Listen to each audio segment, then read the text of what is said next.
So yun, magandang araw. Ito si Philippine Vision TV.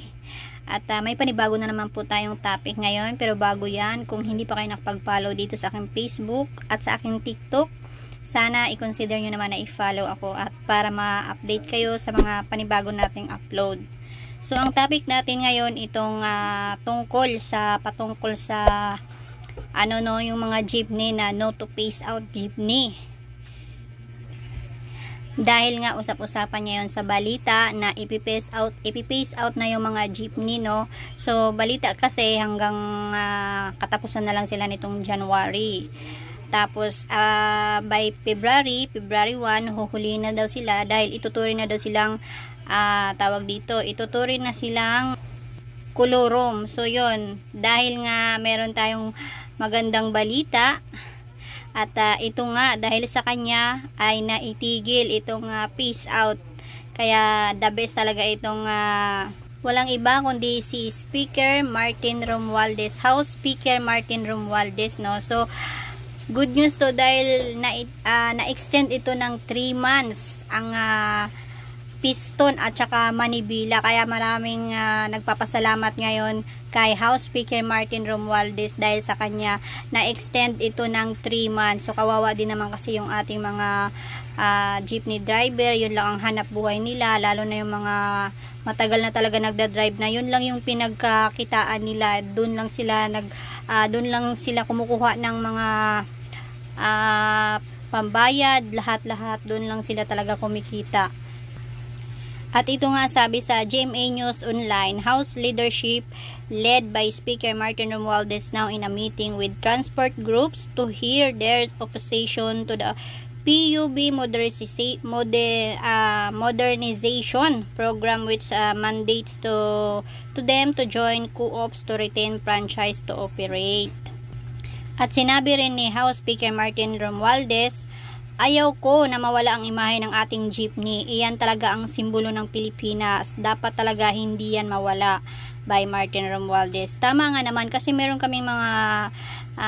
ako nakausap na jeepney driver. Sabi niya, pag nawala daw yung jeep, mawawala na daw yung history ng jeepney. So tama naman. Sana nga hindi sila mawala, no? Kawawa naman yung ating mga super. Kawawa din yung mga pasahero na nagko-commute sa araw-araw, 'di ba? Kasi kung sa tricycle, magsakay sila sa tricycle, sobrang mahal ng bayad. Minsan anuhin ka pa talaga sa mga bayad, lalo na pag kahit malapit lang, ang mahal-mahal ng bayad. Nasubukan ko din kasi yan Kaya mas gusto ko jeep talaga, mas mura.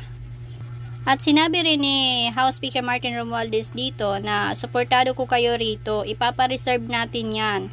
There's Sarao and Francisco Motors, Romualdez added, referring to of the most prominent local manufacturers of jeepneys in the country. So hanga talaga ako dito kay House Speaker Martin Romualdez. Marami pong salamat dahil sa'yo ay naipatigil mo itong no to phase out jeepney. So maraming natutuwa mga tsuper, maraming natutuwa, lalo na yung grupo ng Piston, grupo ng Manibela. Ayan, tuwang-tuwa sila at nagpapasalamat naman sila sa ating House Speaker Martin Romualdez. At dagdag pa ni House Speaker Martin Romualdez dito, handa tayong makinig para makahanap ng solusyon opsyon. Itong Sarao Francisco Motors na mas maganda, mas mura. Suportahan natin sila. Ayun ang sinabi ni House Speaker Martin Romualdez. At sinabi niya dito, Romualdez then said that he will also personally ask the Land Transportation, Franchising and Regulatory Board to extend the January 31 deadline for those who own PUBs which are not yet consolidated under a single cooperative or corporation, a requirement for a securing and fresh franchise to ply the roads.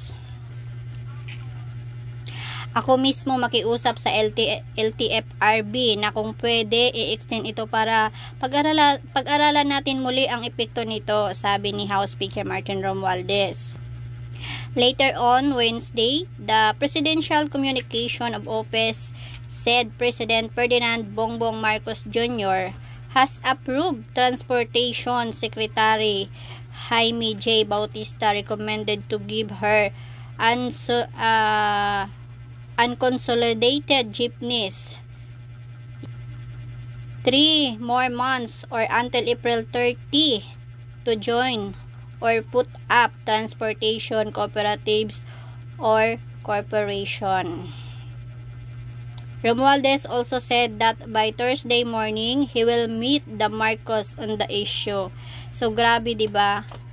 Maraming salamat kay House Speaker Martin Romualdez dahil yung mga super natin, hindi sila nawala ng hanap buhay. At salamat naman dahil na-extend sila ng 3 months. Grabe, God bless po sa iyo, sir. Maraming salamat sa pagpatigil sa jeepney, no to jeepney phase out.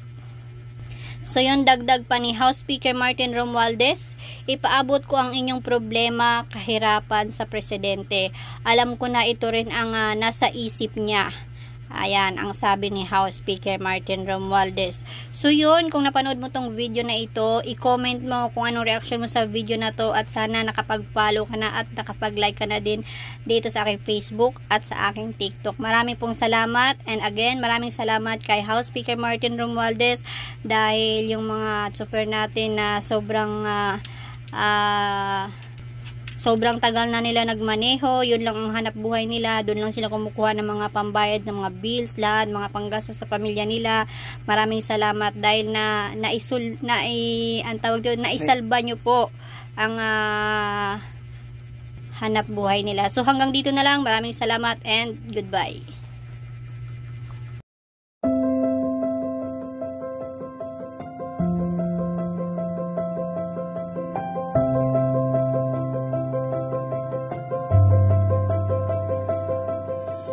Sigurado po ako na hindi to ang gusto ng ating mahal ng presidente na mahirapan po kayo. Nandito tayo handang-handa, hindi na makinig, pero gagawa ng paraan o hahanap ng solution or options.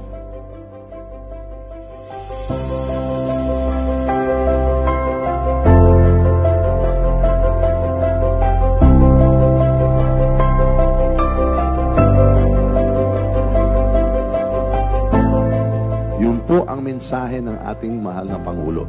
Diba? Ano sabi niya? Sama-sama, babangon tayo ulit. Dapat walang division dito. Basta dito, kung magkakaisa dito para tumulong sa taong bayan, dyan ako.